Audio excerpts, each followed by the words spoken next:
So it's time to pretty much take the last steps in designing our house. You can see that I've already done one of those major steps, and I've gone through and I've painted on some materials onto the house that make it look realistic. So I've used bricks and roofing and everything that I think makes the most sense for the house. You can always click on the paint bucket up here, and this little drop down menu will give you different options for the kinds of surfaces you want. So for the roof, you're going to want to use roofing. And for the sides of the house, you probably want to use something like brick. You could also do things like siding and things like that, but brick typically looks the best. So take a few minutes, pause the video, and go through and make sure you hit every surface. Every surface on here. I think I've gone through and gotten them all. Every surface is fully covered. Obviously, I have wood for the patio. Actually, I guess I missed one. So I can just grab my eyedropper, click on a surface that has that wood texture, and now I can just come up here, and now I've done the bottom. So keep an eye out for any of those little white surfaces. It'll really sort of go a long way to making the house look complete. And we'll come back and we'll do a few more things. In terms of the yard, if your house isn't sort of placed ideally or you need more yard or anything like that, it's actually really simple. I'm going to grab my selection tool and I'm going to click on this line that's on the edge of the yard. And at that point, if I grab the move tool,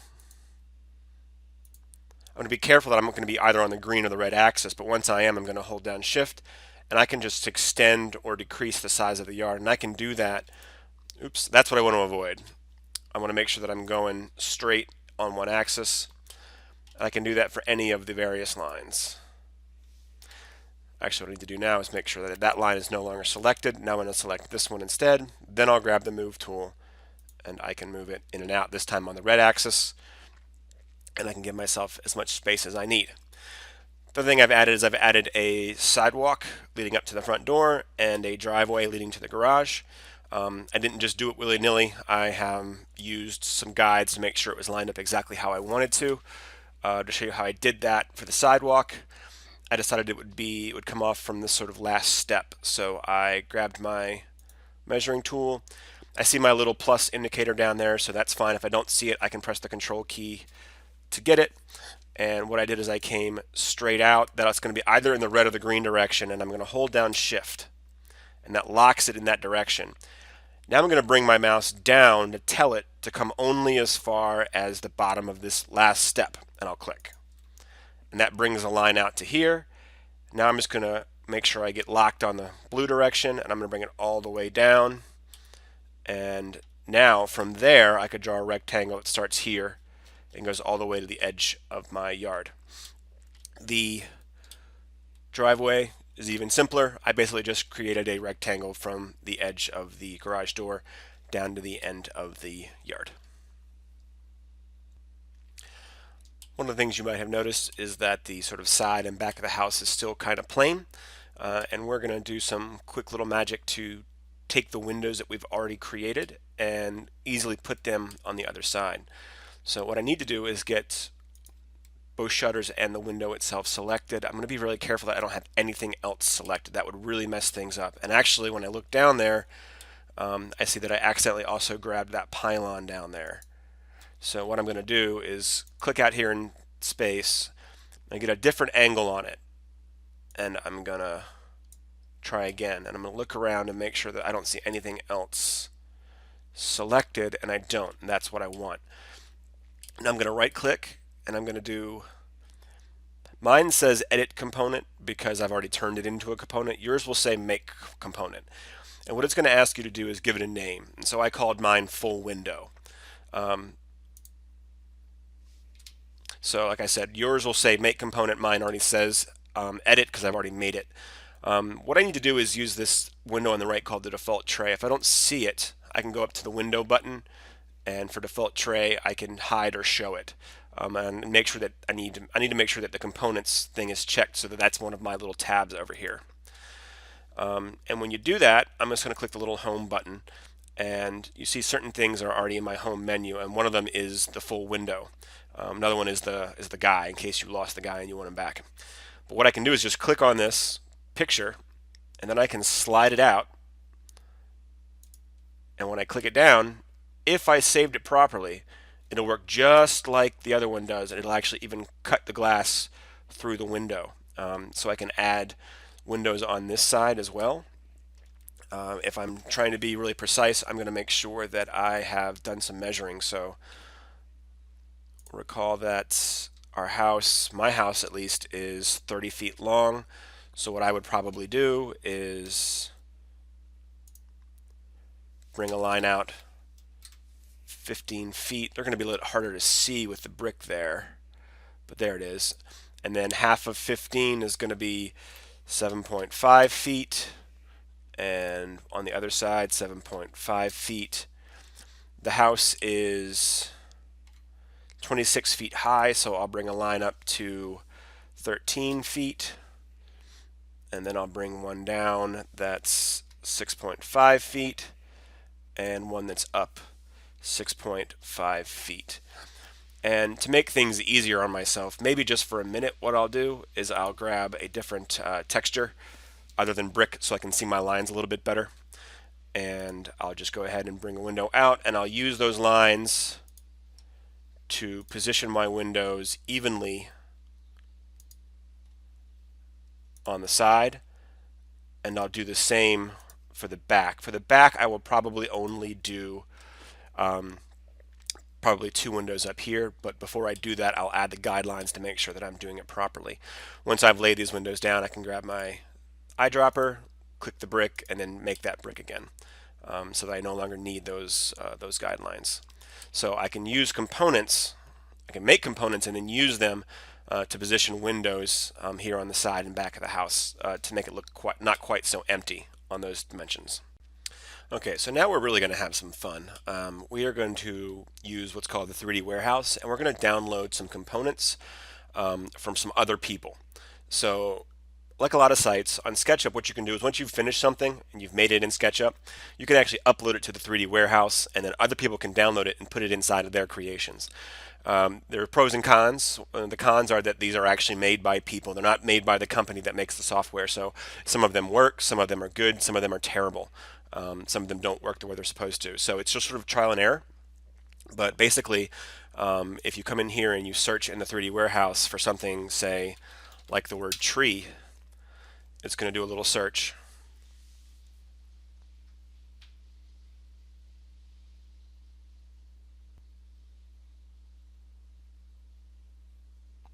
And all kinds of different trees are going to pop up.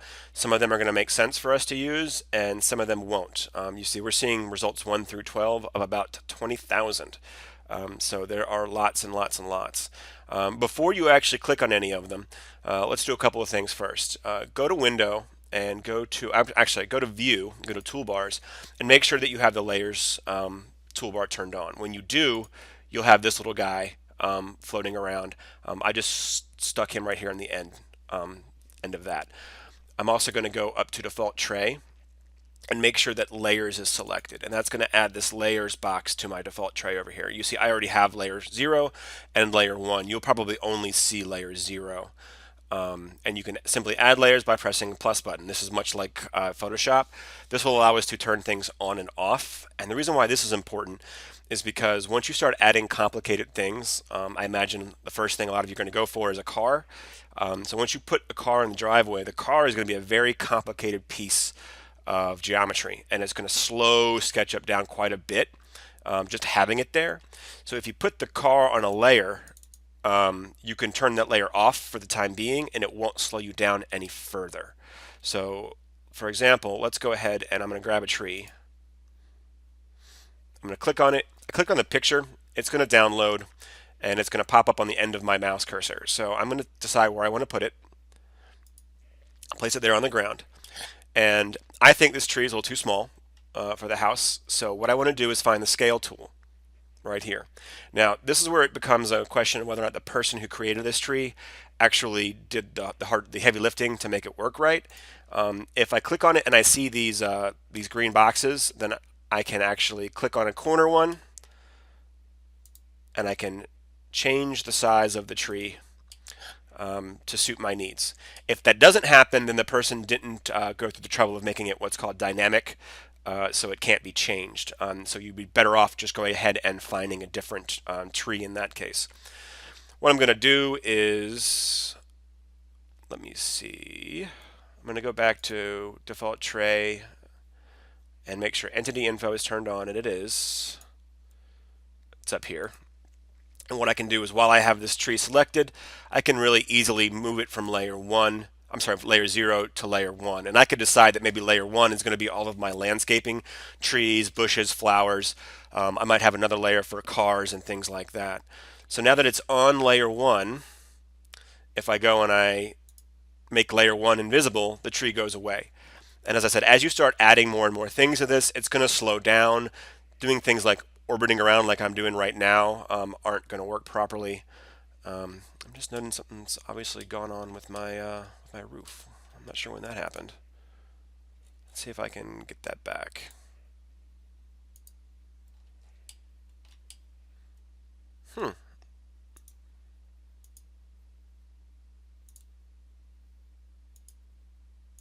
I'll have to figure out what's going on with my roof. That's sort of how SketchUp works, though. Sometimes you put some stuff down, and sometimes you make mistakes. So you can go ahead and play with the 3D warehouse and add certain things. Don't go crazy, and make sure that you're being aware of what layers you're using so that you can turn things on and off at will. Oh, you know what it is? I understand now. At some point, I must have made this part of the roof. It's on layer 1 instead of layer 0. So when I hid layer 1, it went away too. That makes more sense. Okay. So, like I said, I would strongly recommend you make several layers and you decide that certain layers will be for like landscaping, certain things will be for things like cars and things like that. It'll make it easier to turn them on and off. So I went and found a car. I found a 2016 Honda Civic, which is a car I just purchased. I love it. You'll see a couple of things. First of all, it's way too small, and it's also facing the wrong direction. I did make sure that I have made a couple new layers, and when you make new layers, you can name them. You can also double click on them to change the name. It looks like layer 0 is sort of locked to be called layer 0. Otherwise, I would have called it house or something like that. If I were being really serious about SketchUp, I probably would have had several layers throughout the house building process. I probably would have had a layer for the roof, a layer for things like windows and things like that, a layer for the deck in the back, and it would make things easier. It would have made the process easier and more organized. But for the first time, I didn't bother being that specific. But I do have one for the landscaping for the car. Right now, the car is selected, and what I want to do is I want to add it to the car layer. So once again, I can turn it on and off at will. I'm also going to go ahead and hit the scale button. I need to make sure the car is selected first. Hit the scale button, and you'll see I see those great green dots, which means that this is in fact a dynamic component, so I can raise it up by grabbing the corner. If you don't grab the corner, you're going to do some weird things to the model. You're going to do things like this, which you probably don't mean to do. So it's typically a good idea just to go ahead and grab a corner. Once I get it to a size I like, I don't want it facing that way. I want it to sort of face either the garage or the street. So I'm going to get my rotate tool, and this is a little tricky. It takes a little bit of practice, but I'm going to grab the rotate tool. And what I'm going to do is I want to rotate based on the ground here. So I'm going to go ahead and I want to keep it locked on this blue direction. I don't want it to like pop up on the car or on the house here. I want it to be on the ground. So I'm going to get it as close as I can to the car before it starts doing that crazy stuff. In fact, what I can do is just hold down Shift, like I've done a million times, and that sort of locks it on there. So I'm going to get it as close as I can to the middle of the car, and I'm going to click one time. And that's going to lock it down. Then what I'm going to do is I'm going to come out straight, either red or green, doesn't matter, and click again. And now I can rotate. And what it did is it snapped to 90 for me really nicely, or I could just type in 90. Press enter, and now my car has been rotated 90 degrees. At this point, I can go ahead and grab my move tool, and I'm just going to move in one direction at a time. So at this point, I'm going in the green direction, and now I'm going to go in the red direction.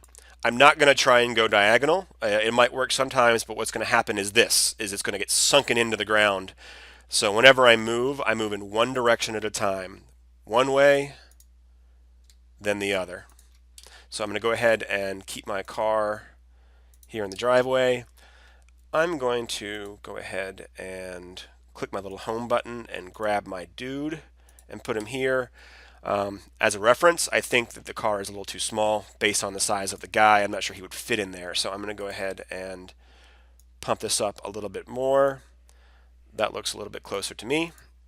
And now my car is in my driveway. And at this point, you can go ahead and continue to work with components, adding them, be very cognizant of your layers, and sort of decorate your house. One thing you might find helpful, I was searching for playground, and I'm getting all these weird things that don't really fit what I'm looking for. So I went up to File, and I clicked on 3D Warehouse, and I clicked on Get Models, and it's going to open up a much bigger window. And so when I searched for playground, I got many more results on the screen, and it was easier to pick out what I was looking for, because these are not what I was looking for. But as I scroll down a little bit, these are a lot closer to what I was looking for. So I was able to click on one and click the download button, and it'll ask you if you want to put it directly into your model. You can press yes, and you'll have it. So that might make it easier to find the exact thing that you're looking for. While I'm here, I found an oak tree, and I want to point out the reason why sometimes it can slow things down is you look at this, look at all the geometry in here, look at all of these shapes, and it's a lot for the computer to handle all at once. So even right now my SketchUp is going a little bit slower than it normally should. So what I can do is I could always just turn that. So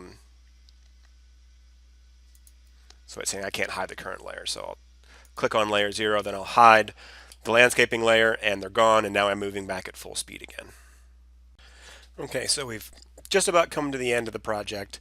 You'll see I've added a few things. I've added a mailbox, a car. I have some bushes along the front. I have 2 trees, one in the front, one in the back, and I have a nice little playground for the kids to play on. If you're in my class, then bare minimum you need 2 trees. You need some sort of landscaping out front here, bushes or flowers or something. You need a car in the driveway. You need a mailbox, and you need something in the back for fun, a playground, maybe even like sort of a patio area to sit on, something out back that's interesting, bare minimum. And the last thing we're going to do is we're going to do what's called rendering this. We are going to use a plugin, which is a program that was not made by the makers of this program, SketchUp. It was made by somebody else, and I've taken the liberty of installing it on all of our computers. And it is these buttons up here. If you don't see those, I either didn't get around to installing it for you, and I need to, or it's just not viewable. So we need to go up to View, Toolbars, and you go down to the bottom and make sure that Twilight Render version 2 is checked. And what renderers do is they take this and they basically make it look pretty. So what you need to do is you need to get a nice angle, and we'll probably take a few of these. So I'll get a nice angle of the front. I'm going to click this render button, and you'll see I actually have already rendered it, and this is what it came out. So it took all the textures, it made them look nice, it added shadows and things like that, but basically it's a much nicer image than what we would have got just from SketchUp itself. You see I've changed some settings. The first setting I've changed is I changed the size from what it was to 1200 by 900. The easy thing to do is to make sure that this chain is together and then just make the width 1200. It will automatically make the height 900. I also changed the render preset to sort of a medium level. This is basically how nice a quality the image is going to be. The higher the quality, the longer it's going to take. So medium plus is actually a good one to use for our purposes. And when you're ready, you can press the play button. It's going to ask if I want to save this past one. I'm going to say no. And it's going to take a few seconds to render. I'm going to pause the video. And we're back. You see it's slightly different than what it was before. It's a very nice image. I get this render complete notification. And at this point, I can click up here to this save a copy of the rendered image. And just be careful of where you're putting it. I would suggest putting it in the Documents or the Pictures folder. And what I'd like you to do is go ahead and take several snapshots. So take one from the front, take one from the back, get a few, get at least three different images, 3 different interesting angles, and turn those in on Edmodo for full credit. And congrats on finishing this nice long project.